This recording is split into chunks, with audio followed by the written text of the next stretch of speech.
Welcome to the Michigan Outdoors Report podcast, your weekly escape into the world of hunting, fishing, and everything wild in between. Whether you're deep in the woods, out on the water, or planning your next adventure, you're in the right place. So let's gear up and get out there. All right, good evening, everybody. Welcome back to Michigan Outdoors Report podcast featuring all things outdoors here in the state of Michigan and beyond. And tonight we're going to just kick the can and go over a few different topics. We have some bear baiting to discuss tonight and some deer scouting too we're going to talk about. So fellas, how's everybody been? Talk about bears. Are you guys bearing this heat? Jordan, how you doing up there in the UP? I tell you what, I've never been one of these climate change guys. I don't subscribe to that. But this year in the UP has been like the seventh circle of hell. I don't know what's going on and who's messing with Mother Nature's thermostat, but I could do without the heat and the humidity that we've had this year. Come hang out down here tomorrow. It's going to be 96. Yeah, today was lake day. Yeah, it's going to be hot enough. Bring on You know, if we could feed and bait deer right now, I'm sure that corn out in those barrels would probably be popping right now. Robert, how you doing over there in Grand Traverse? Staying cool? Nah, just surviving the heat, getting on the water when I can, and waiting for fall. 70 days, man. Absolutely. Yeah, it can't come days. soon enough, that's for sure. Right. And that voice you hear now, that's Poet Dennis in Southeast Michigan.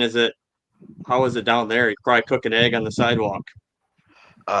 Yeah, down here, was near Detroit today and seen a crackhead burst into flames. All right. Well, the name of the game is staying cool, but our minds are always on fall when you talk about being cool. So let's talk about something here that just popped up in the news cycle yesterday, and it is the great debate, not DEBATE, but DEBAIT. So yesterday, U.S. Rep. Shreer Tanadar, Democrat out of Michigan's 13th congressional district, sponsored and proposed a bill that would ban hunters from intentionally placing food on federal public lands to attract bears. So for those of you that haven't heard about this yet, it is called the Don't Feed the Bears Act. It was introduced Wednesday, like I said. He is quoted as saying, "Bear baiting creates danger for both people and animals." So this legislation would directly affect federal land management agencies to enforce the ban, Tanader's office said in a news release. Tanader went on to say this bill is about strengthening public safety, animal welfare, and responsible wildlife management. He also added that bait stations can cause bears to lose their natural fear of humans, which increases the chances of conflict between a bear and a human. This was also co-sponsored by some other Democratic U.S. House members. That includes Representative Andre Carson of Indiana, Representative, I'm going to butcher this, Raja Krishnamurthy of Illinois, and also Delegate Eleanor Holmes Norton of Washington, D.C. So, guys, your initial thoughts on this. We'll start with Robert, Grand Traverse County. Robert. To me, it's like I fall back and say quite a bit. This is desk jockeys making regulations for things that they have no clue about. You know, the biggest thing, he says bait stations create or make these bears unafraid of humans. What's a trash can do? I mean, if you really want to get down to the brass of it, a trash can's a bait station to a bear. They don't care. Right. I don't know. It doesn't make sense. And once again, we have people dipping their nose into things that they have absolutely no clue about what they're talking about or looking at. I'll guarantee you none of these representatives have ever stepped a foot in the woods. I mean, unless you consider the little bush out in front of the White House or something in the forest, but pretty sure there ain't bears out there. So I don't know. It doesn't surprise me, but in the same hand, it does. Right. Jordan, your thoughts? Oh boy, put the women and children to bed, lock the door, and buckle up because this one's going to get spicy. So let's start with how big a deal is this really? I mean, are you just making a mountain out of a molehill here? Well, no, we're not, because this affects more than 2.9 million acres of federal forest land in the state of Michigan. I'll say that again, 2.9 million acres. So yes, it is a big deal. Now, is this going to go anywhere? Is it going to get traction? Is it going to run through and become law? I don't know. Jury's out on that. I'd like to say no, but that doesn't mean I'm going to dismiss it, that I'm going to write it off, that, I'm not going to make some phone calls and write some letters about this issue, because it needs to be addressed. And, I'll echo what Robert already said here. I'd be curious to know if the good congressman is an avid bear hunter, or in fact has ever purchased a hunting license at all. And maybe I'm totally off base. Maybe I'm wrong. Maybe this gentleman's an avid hunter, but my gut's telling me no. And when it comes to people who don't live our way of life and don't participate in our way of life, crafting laws that govern our way of life, that's where you and I are going to have a problem. I don't like that. As far as the ethical nature of baiting bears and whether or not that facilitates bear-human conflict, look, here's the thing. In the state of Michigan, we have a all-time record black bear population right now. We are well over 10,000 bears. I don't even know what the current estimate is, but I know it's well beyond 10,000, which is the highest we've ever had as long as we've been tracking bear numbers.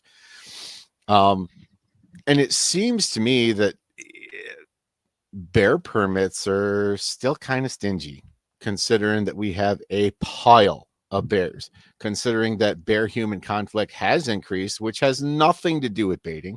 And I'll give you a prime example. Back in my hometown up in Calumet, Michigan, Houghton County, further up the Keweenaw Peninsula, the last 3 years running, they've been having some rather serious problems with black bears coming into the towns, tearing up trash cans, getting in garages, business dumpsters, prying the lids off, all kinds of stuff. Bears are somewhat curious and cantankerous, and they're going to do those things to some extent, but there's an undeniable increase in bear-human conflict in the state of Michigan over the last several years. And when you look at the trend in bear population, 1 + 1 is 2. Do I believe whatsoever that putting a metal barrel chained to a tree out in the woods with some donuts and maple syrup and corn and whatever inside of it is going to generate bear-human conflict? No, I don't. My boots have trod the most remote wilderness we have in the state of Michigan for a very long time. And have I had run-ins with bears? Yeah. Was it ever at a bait barrel? No. Bears prefer to avoid human beings. If they know you're there, they're not interested in walking up on you. I think that's a false characterization. They are very wary, and people that hunt bears, especially, bow hunters who utilize bait stands and those kinds of things, as opposed to hound hunters. If you're trying to get close range on a bear and score a kill shot, boy, you better be on your A game and do everything right. And that bear better make 10 mistakes. They are not easy animals to kill and hunt, especially the older, bigger boars. So I don't really believe that there's any merit whatsoever to saying that we're generating bear-human conflict because hunters are utilizing bait. I perceive it as nothing more than just another attack on our way of life that holds no merit. Yeah, absolutely. Dennis, we haven't gotten your thoughts yet. What's your initial reaction to this? It's a load of beans. I'm not a bear hunter. I've never bear hunted, but I have somewhat common sense. And common sense tells me that if you're putting bait in the woods, you wouldn't have to worry so much about them coming out of town to get in your trash can.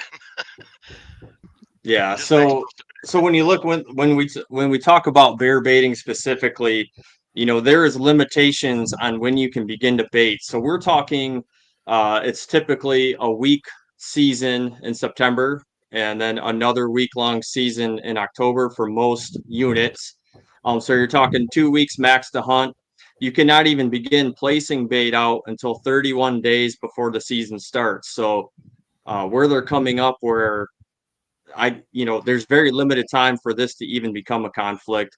And most bear hunters are not going to be placing them in high traffic areas. Bears avoid those areas. So most bear hunters go into the thick bowels of the swamps and get to those hard to reach places where most bears will reside. So where they're coming up with this is a head scratcher. That's for sure. I'd also be curious to know if the good congressman has had any conversation with our Department of Natural Resources, and if he's asked the department, have there ever been instances of bear attacks on hunters in the vicinity of a bait station, and if so, how many and what frequency over what span of time? That is a great question, and I would venture a guess he probably wouldn't be able to answer it. So yeah, we will see where this one turns out. I can't imagine it would gain a whole lot of traction, but we need to be on our toes and be ready.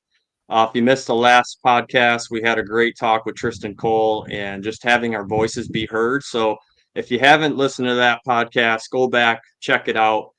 But definitely merits a listen, as it needs to be exercised right now. You need to be reaching out to your state representative, your state senators, and letting them know what you think about this and make sure that your voice is heard.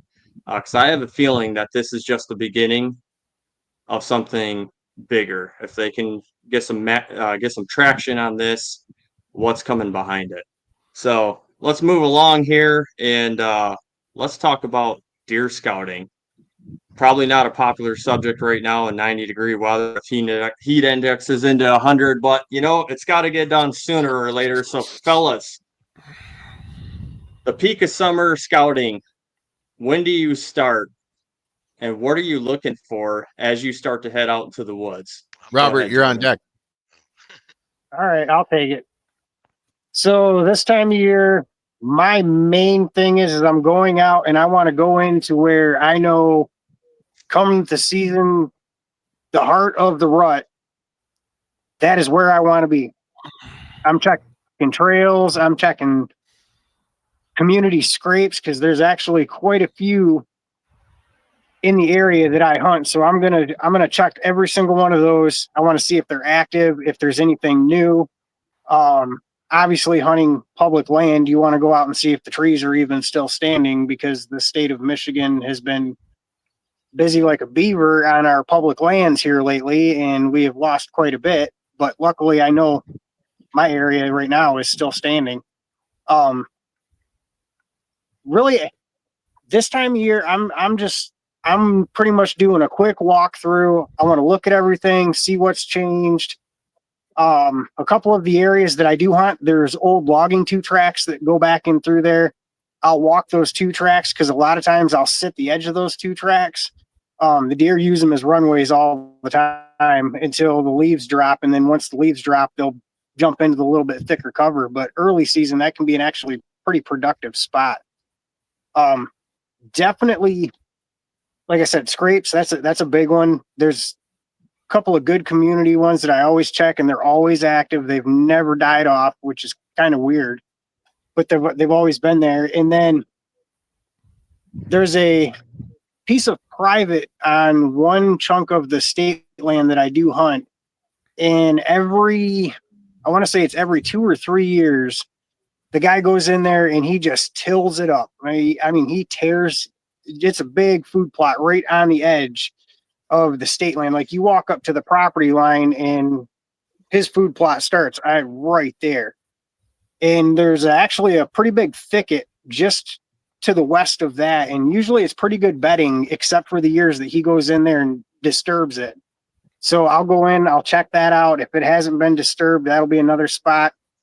And then hanging cameras, finding intersections, hanging cameras, kind of getting a tally of what's moving through, what's not moving through. There are a few areas that I hunt that I won't go anywhere near until late into the season, just because this time of year, the deer they're not there. They're in different areas. There's too many clear cuts out here where you walk in and you can't see 4 feet in front of your face, and that's where the deer are at. I'll guarantee it. You go walking through there, you're going to bust a bunch of them out of there. So there's no point for me to go in there. I know they're there. But once the leaves drop, then all of a sudden they make the transition across the street into the pines or up into the big timber where the oaks are at. I'll definitely make a run through the oaks here in the next couple of weeks, kind of gauge what the acorn crop's going to be like, which last year was a kind of 50-50. So this year should be a pretty good one. Usually it's an every other year out there, but we'll see. I don't know. The way this weather's been this year, it could be any game at this point. So, Robert, do you generally hunt like the same areas year after year? Maybe go to different spots, but hunt the same areas year after year, or do you ever go I to like have, a whole new spot altogether? Or to me, really, I've hunted this area in Grand Traverse for so long. Like, there's really no new spots to me. I've been to pretty much all of them at one time or another. So, unless I'm going, we'll say out east to, Kalkaska County or up north someplace. I mean, really, I know Grand Traverse pretty well, so there's not too many new areas to me. Okay. So Dennis, what kind of scouting are you doing right now in Southeast Michigan? It's probably a whole little different area down there, a lot less public land, a lot more private land. So, what are you keying in on right now? Water sources. We really don't have any water around here. The area I'm hunting is pretty small, and if it wasn't for the koi ponds that I put in a couple years ago, there's really nothing out there. So I got cameras set up on those. Till the acorns start dropping, then I move stuff around a little bit. But Now, Dennis, where you hunt at, do you have a lot of ag around you, or is it, I know you hunt, do you like to call it suburbia? it is. Yep. But you don't have much for food sources, or No, I've tried to put in little kill plots. They ain't really doing too hot. We got tons of natural browse and stuff on the property, and we got white oaks and the red acorns too. There's a couple apple trees. We got like 2 pear trees on the property. okay. Yeah. Are you hanging trail cameras yet, or? Yeah, actually I do. I finally got my first 2 up. Yeah, Okay. I got them sitting on the koi ponds. So Jordan, what are you Yeah. looking for up there in the UP? Obviously, much different terrain than what we're used to here in the Lower Peninsula. You're right there at the base of the mountains there. So, what does your scouting look like up in the UP? What are you looking for at this time of year? So I don't do a bloody thing until right about that second week of August. That's usually when I'll start venturing out and poking around. For me, I put thousands of miles on my vehicle, my ATV, wear out pairs of boots, usually hunt 3, 4, occasionally 5 counties. So there's a lot to do. And what I'm looking for, what I'm trying to zero in on really depends on where I am. If I'm down in the southwestern UP, for example, down in Iron County, I'm going to key on different things down there. Up here, DMU 007, up in the Michigami Highlands, a big thing for us, for example, in past years up in the high country has been water. What kind of rainfall we've had that year, because there is a ton of ridgebacks and little creeks, little tribs that all trickle down out of the mountains to the river valley. And just as an example, a couple of years ago, I scouted up there, and we'd had a really, really dry late summer, early fall. There was not a deer anywhere in the high country because the creeks were all bone dry. There was no water. So they were all down in the river valleys, and obviously there was water there. So it really depends. It's tracking the weather patterns. It's, somebody mentioned acorn crop, soft mass crop, all that kind of stuff. I'm looking at forage. I'm looking at water supplies. Sometimes I'll try to reach out and contact timber companies or contact the department. I'm looking to hear about where they're cutting timber, where they cut last year, where they're projected to cut, sometime during deer season this year. Those are all things that can drastically influence deer movement and change patterns.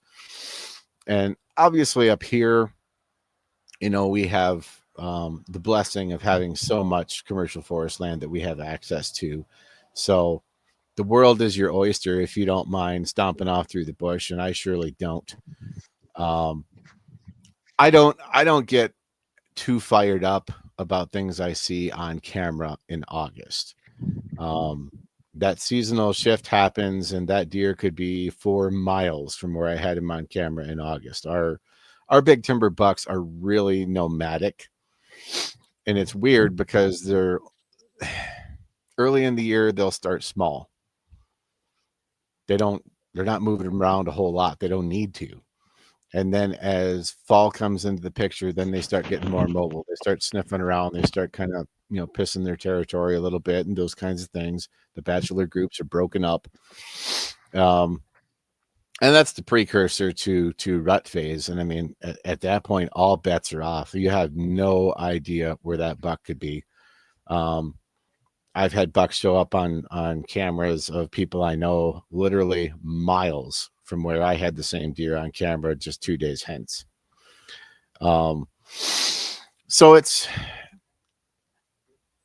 guesswork. If we're all being really, really honest, I mean, I know there's tons of podcasts out there and these guys get in the weeds and they try to paint this picture like they are inside the mind of the deer. Well, nobody can do that.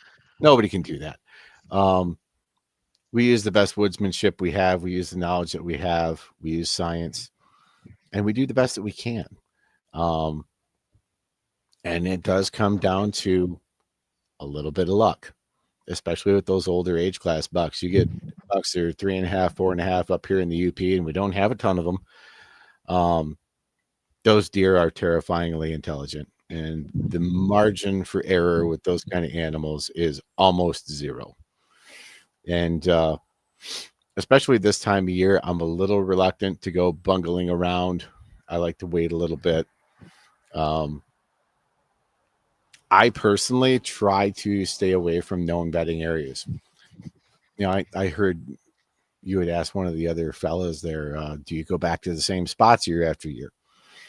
So I have like 3 or 4 areas that I will always check because they're just notorious big buck spots. It's worth my time to go and check those 3, 4 places every single year because they usually produce.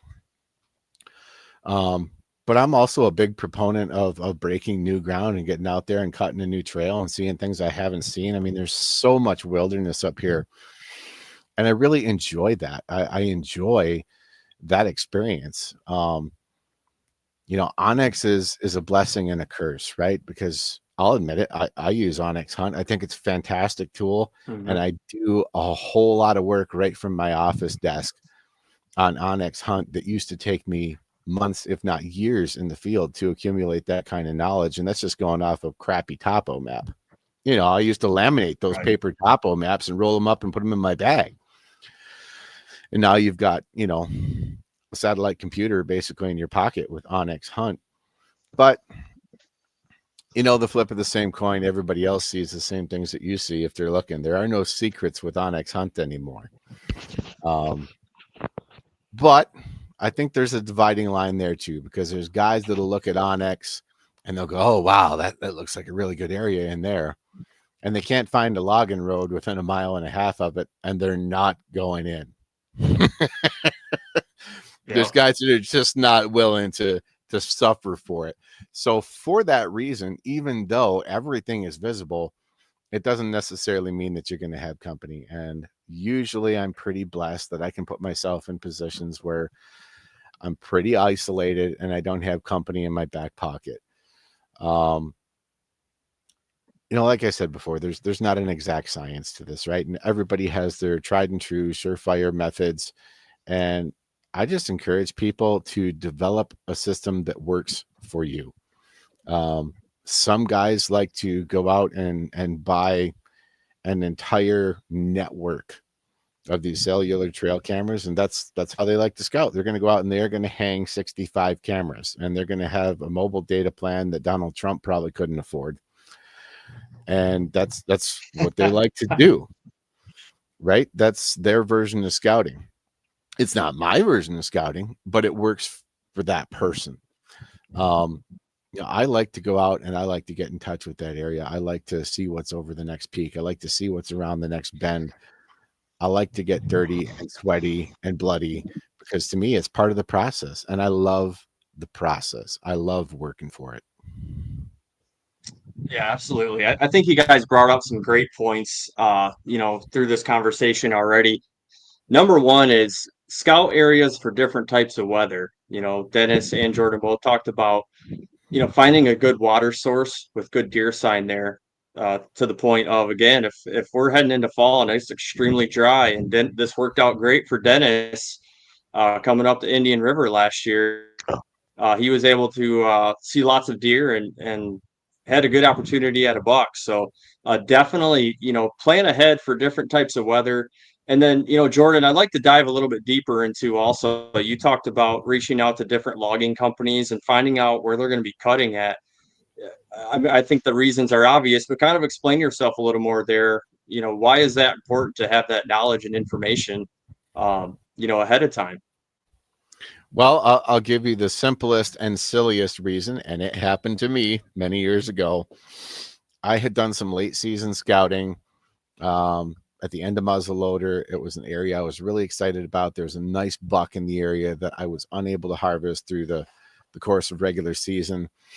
And so I went out, put my pack on, had my snowshoes on, and I did my late season homework, and I dialed in on right where I needed to be. It was kind of an aha moment. Now I got you. Next year, you're mine. Not that that works very well, but that was my thought process. So I come back in early September the following year, and there was like 200 acres of that section that I was going to hang my tree stand in that was utterly flattened. It was gone. you Yeah. Talk about just being absolutely sick to my stomach. So obviously, that buck moved on. I never did relocate him. He was not in that area. I don't know whatever became of him, but logging operations can push deer, and that can be positive. It can be negative. So in that particular case, that was relatively close to an area that he was bedding in. And obviously, if you disturb a mature buck's bedding area, they're going to boogie. So it influences movement. It influences bedding. It influences feeding. So something I'll look at, for example, is I'll say, hey, what do you guys have planned as far as operations mid-October through the end of November? Where are you cutting then? Especially in November, when that heavy snow starts to fall, you get that first shot of 8 inches and then that second shot of 10 inches, and winter's coming. Deer are lazy. They are not going to work any harder than they have to feed themselves. And if there's a logging operation a half mile down the road from where you're set up, you're not going to see squat because they're all going to be down there hitting the buffet. You can bank on it. Mm-hmm. So those are some of the reasons that I like to know when and where people are cutting. It influences movement. It influences patterns. It influences bedding. It influences feeding.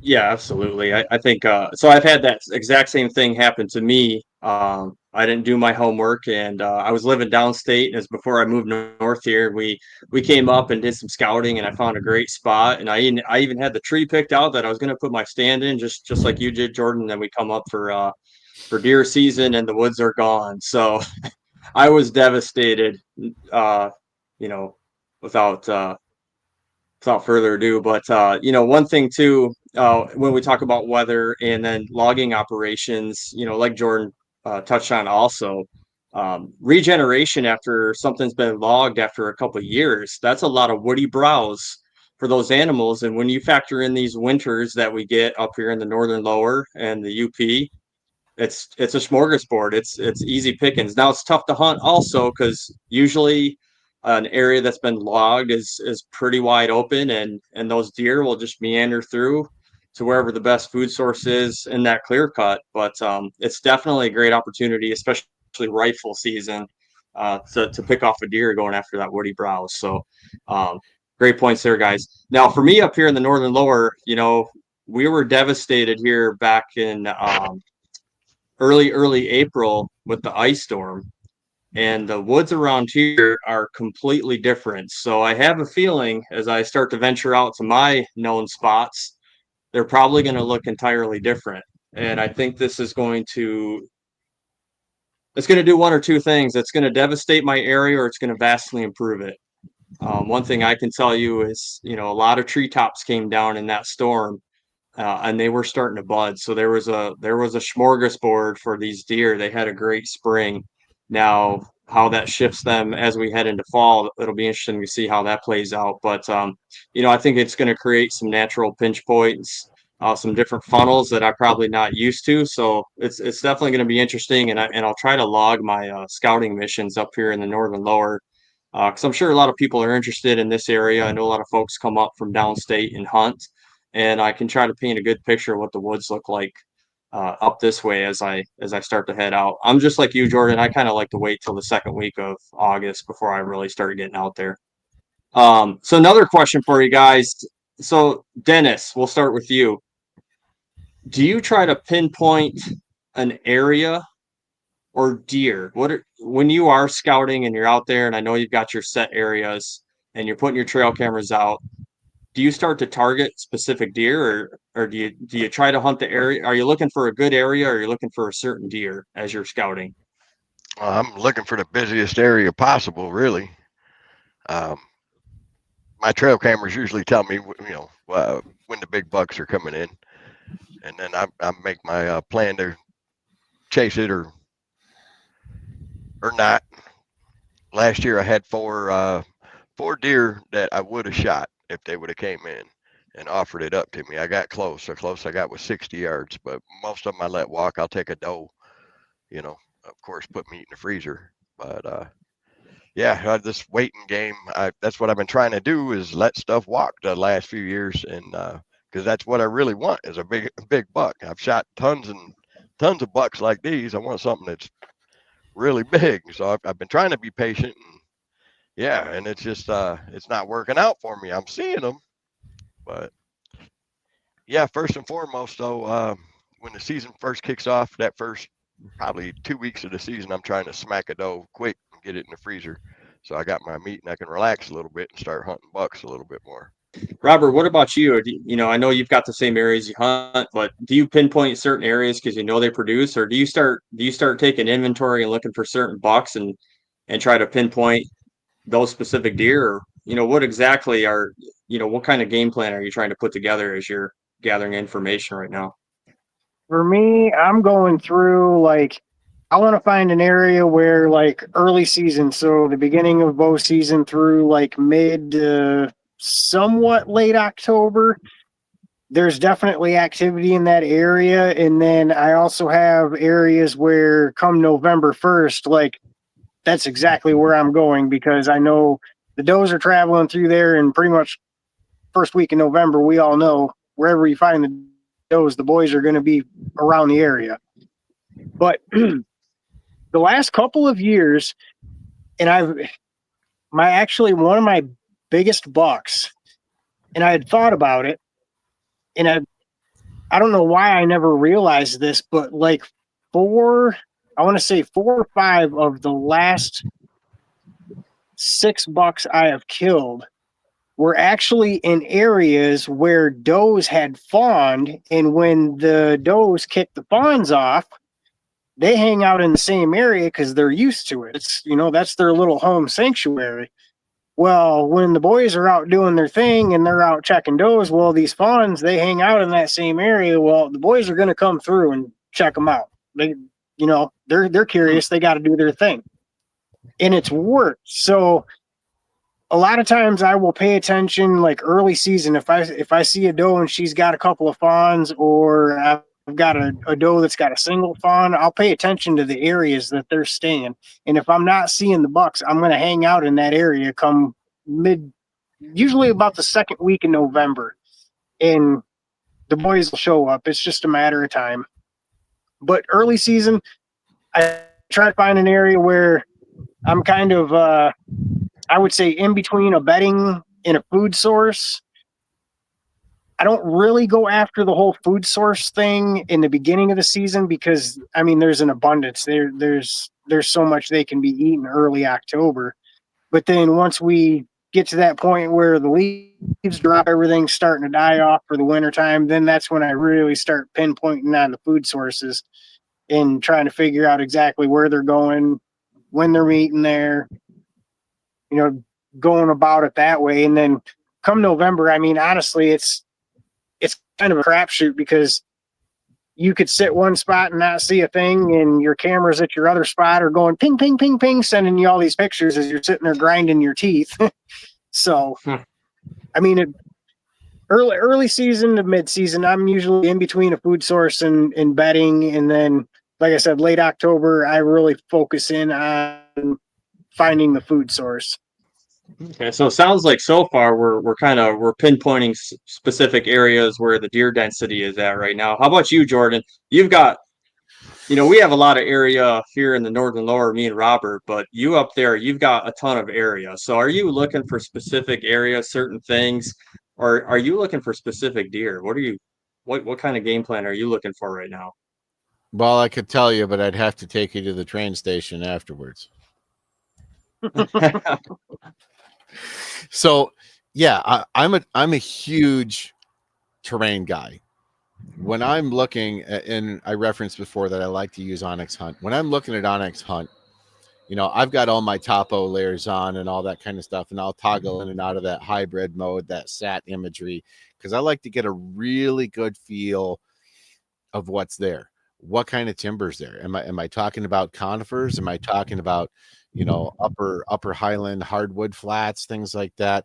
Is there a mix? Was there recent logging operations anytime in the last 5 years? Because I'll tell you something, we talked about this earlier with logging, but I want to bring it back. Deer love edges. I don't care what it is. If it's a river bottom, if it's an old cut line from a logging operation 5 years ago, it's a fence row, it's the edge of a cornfield.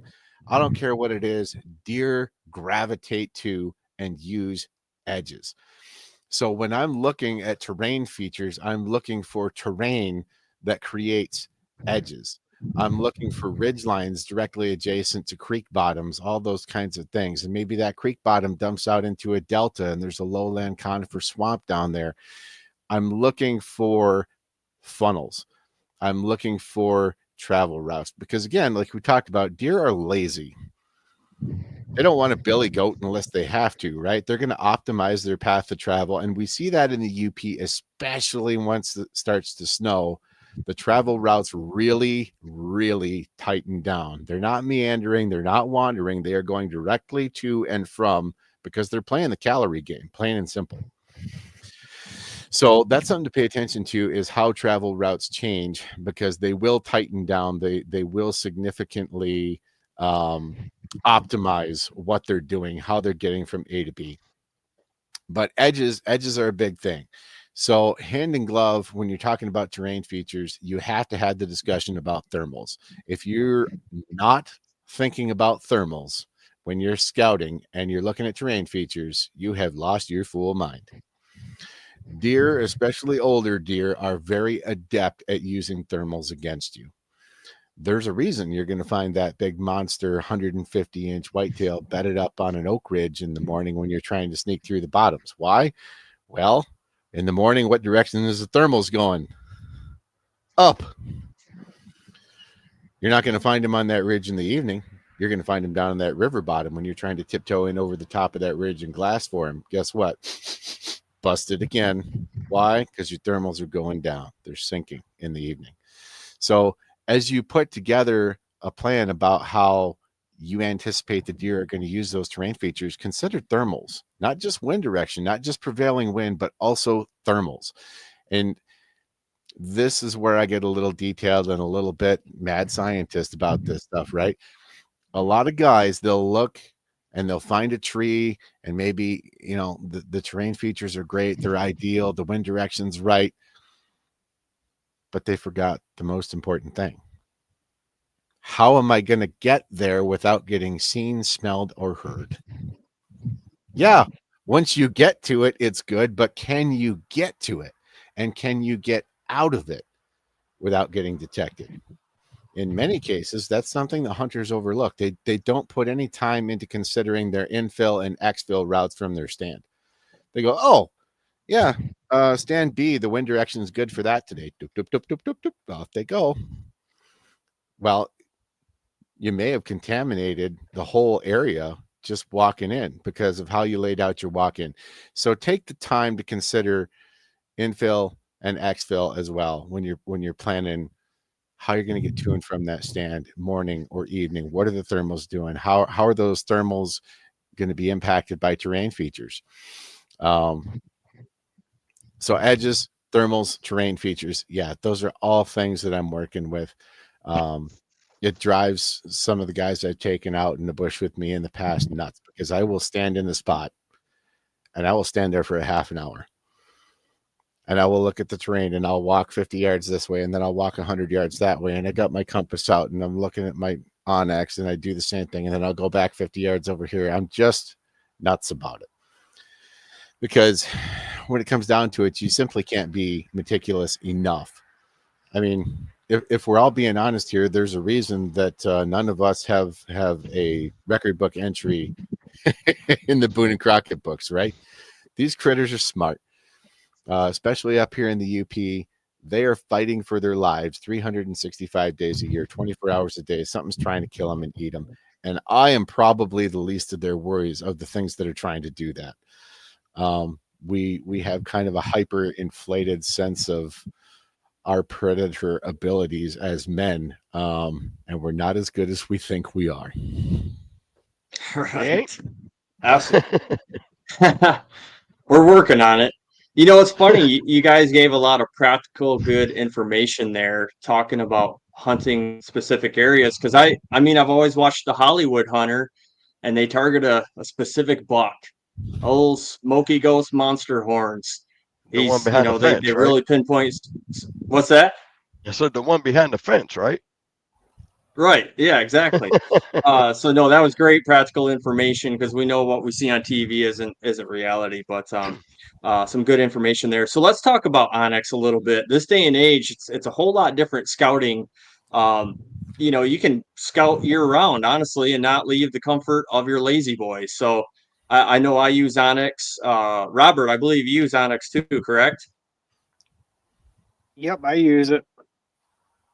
Yep. Dennis, I think you're starting to dabble in it a little bit, aren't you, with Onyx? Or no, you're not quite there yet. I'm not Onyx. I'm on it. I go out to the woods and do it myself. You boots to the ground. Well, I will say one thing before we kind of dive into Onyx. I mean, you can scout and think you found a great spot, and then you kind of get your boots to the ground, and it's not quite anything you imagine. But let's talk about Onyx for a second, though. Or there's other apps out there. I think Hunt Stand is one, and I believe there may be others. But Hunt Onyx, if you're not Lives, aware, Martin Forge. Yep, yep. There's those also. Onyx is They a got one that's is called a free. topographical map. What's that? So is there one that's called free? I do think there's free versions, but you're not going to get near the information you want, right? So, Sorry, I'm cheap. nothing wrong with that. Um, it's a topographical map, and you can add all sorts of different layers if you want to see wetlands, hard mass trees, soft mass trees, thermal covers. I mean, you name it. You can really filter away your map and really kind of get an idea of the lay of the land. So, Robert, kind of talk to me a little bit about Onyx. What are you looking for specifically on Onyx when you pull it out? What kind of data are you looking for? Filters are you using, and how do you apply that to know I'm going to go check this area out? I mean, honestly, for me, I'm kind of like Jordan. I like to be back where when I know I get back into my stand or wherever I'm hunting, I do not have a person sitting right on top of me or right next to me trying to hunt the same deer that I am. So when I pop those maps up and I'm looking at the public lands, I'm looking at one, like Jordan said, okay, usually October, we're kind of like a north to northwest wind. Sometimes we'll get a west wind. Here, well, last couple of years, we've had a lot of southern winds, so I'm always looking at different wind directions. But I'm looking for areas to where, okay, I'm going to walk in, say, a half a mile, and what am I going to have for wind directions when I get into that area? You know, am I going to be able to hunt it with a west wind or a north wind?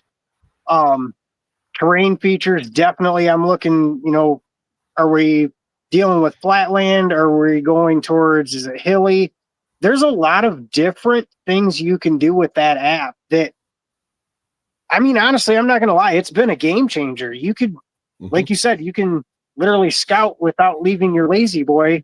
And I'm not going to lie, I do that quite a bit. I've been last couple of weeks going over the maps, looking at different things. I mean, the biggest thing for me is like they have the it's not the tracker, but like you can build your own routes going into different stands.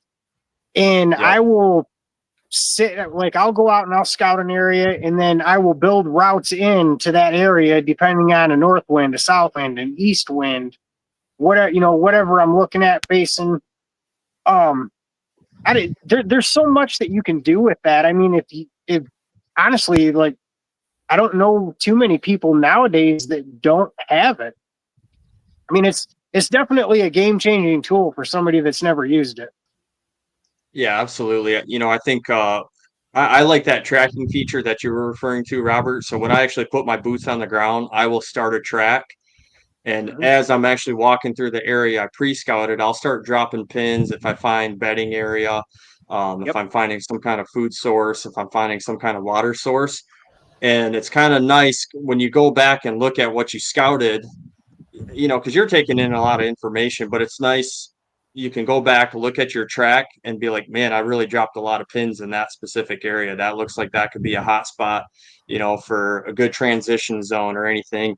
And, you know, another thing you can look for too is it can help give an idea of edge, like what Jordan was talking about, or a natural funnel. If you're hunting around a water source, and you can put topographical layers on there, you can kind of see what you're going to be getting into, and give you some ideas on, you know, this looks like this could be a natural funnel, or things of that nature. So Jordan, what kind of things are you looking for as you're scouting from your lazy boy at home?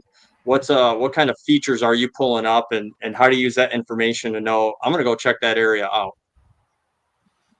out? So chiefly, I am looking for a total lack of access, and I am looking for the most godforsaken, brutal, ridiculous, impassable terrain that I can find.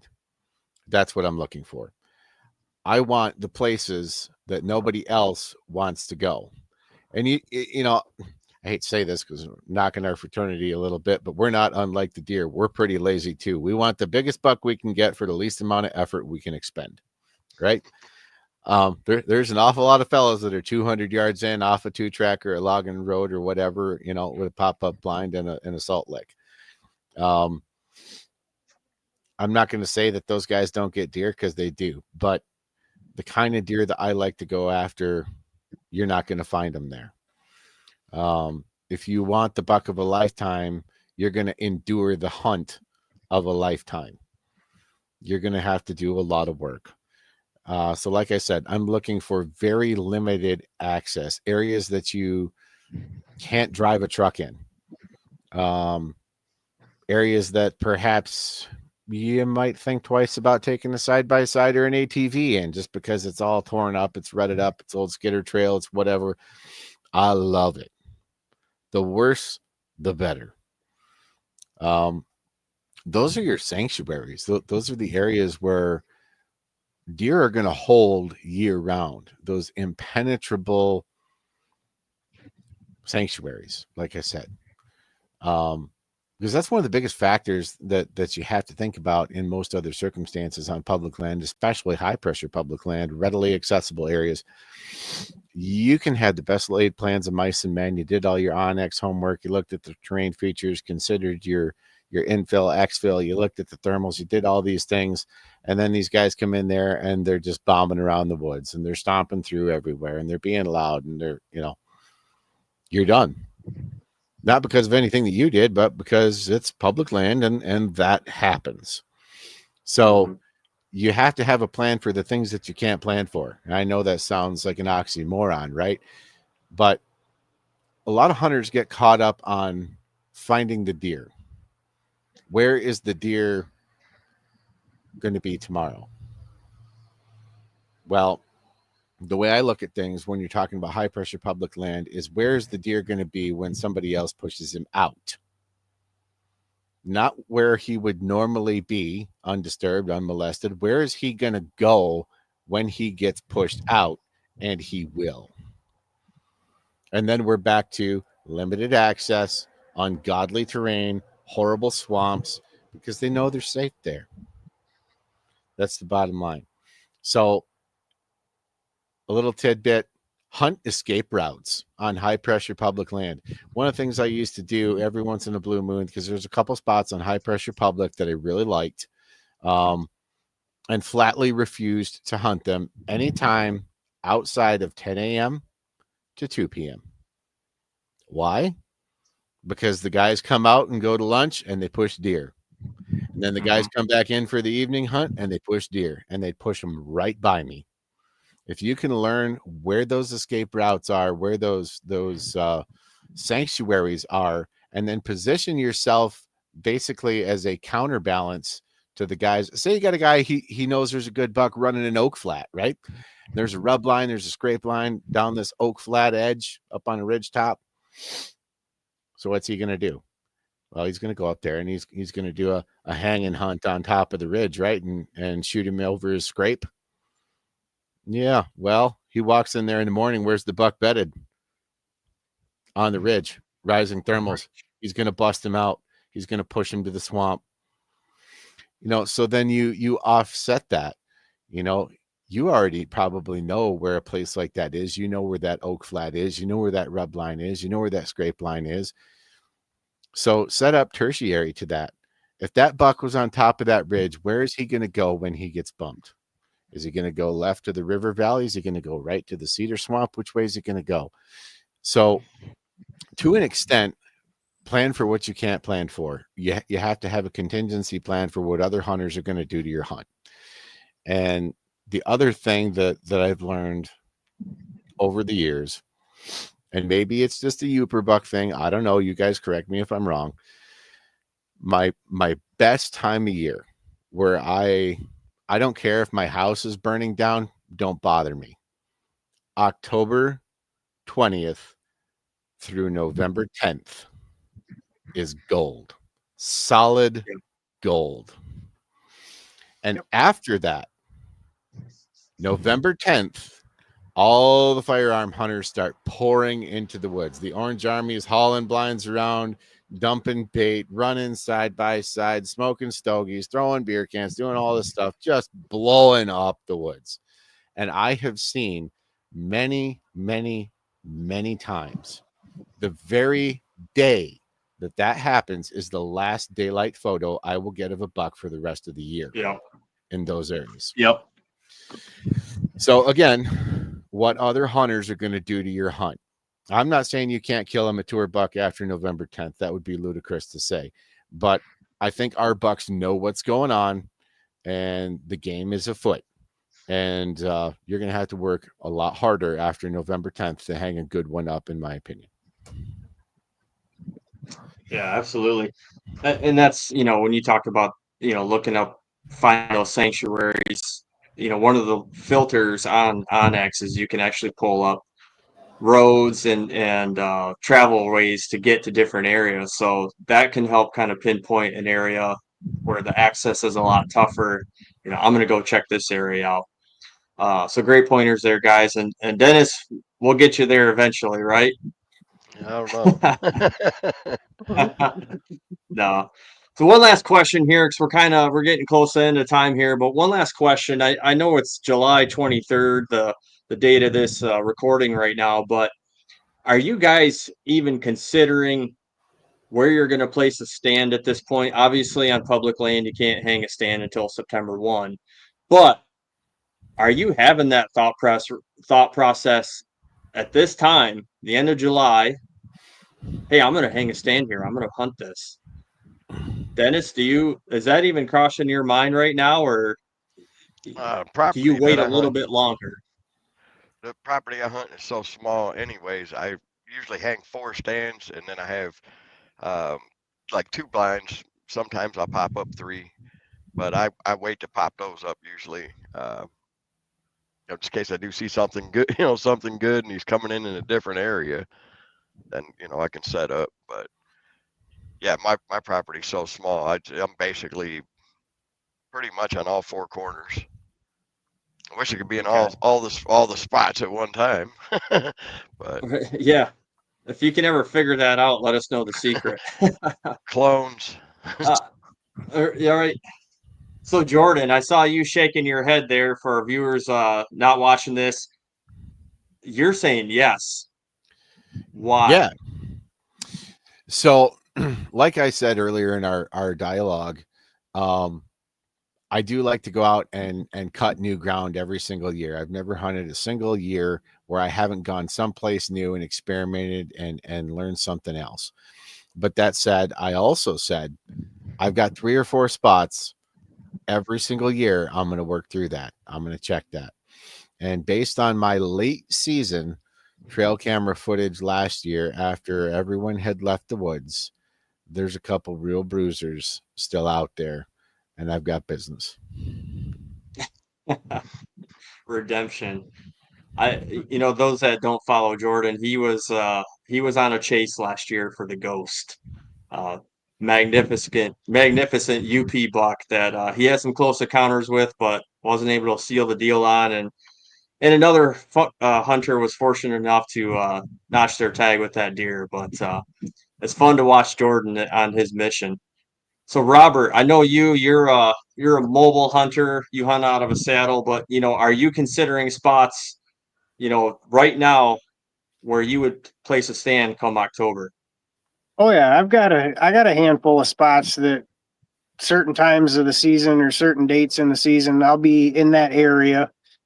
I mean, for me, hunting out of a saddle, I can go back to the same area for, we'll say, 3 or 4 days in a row, but I'm not necessarily sitting in that exact same tree. Like, I'll make 25, 50, 60, 70 yard adjustments every time I go in there. Very rarely will I sit in the exact same tree every single time. But yeah, I've got a good little notebook in the back of the mind of places I'll be getting into beginning of the season, mid season, and then once we get into the full blown crazy rut, like I got a good notepad just waiting. I just wanted to add one more thing. We've talked a lot of kind of tactic and strategy. What do we look for? How do we isolate? All these sorts of things. But there's one thing we didn't mention that I think is really understated in a lot of cases, and that's patience. Be patient. There's some spots that are only going to be good for a very short window of time, maybe even just a couple of days a year, and the wind is right, the conditions are right, everything is perfect. Don't push it. Don't get too excited. Don't get overzealous. Be patient. Wait. Just wait. Take your time. Last year, I logged 47 days of hunt time before I killed the buck that I was blessed to harvest in the end. And I know that not everybody has that kind of time, but just for conversation's sake, be patient. Don't be in a hurry. Don't force a bad wind, because the same night that you get off of work and you're hurrying and you're changing, at the back of the truck, and you still stink like work, and that wind is kind of borderline, and you go anyway, that's the night you're going to get picked off and you'll never see that buck again. So be patient. Yeah, that's a great point. We're talking about scouting at the end of July. I think a lot of hunters out there put in a lot of hard work, gather a lot of information to put themselves in the best position possible to notch that tag. And don't let angst ruin your hunt. Don't let, anxiety, someone's going to get that deer before I do. Just enjoy the hunt, enjoy the scouting experience also. So we're rounding up just over an hour, so I think we'll wrap this live up tonight. Excuse me, this podcast up tonight. I'm so used to doing lives.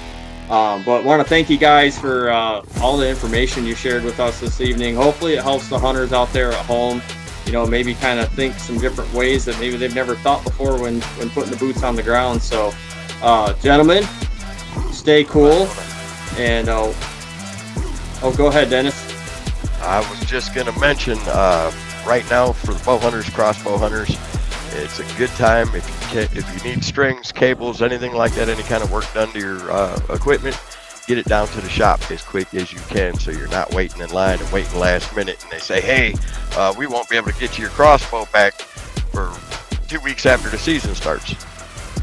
Just remember that. Get out there and get your work done.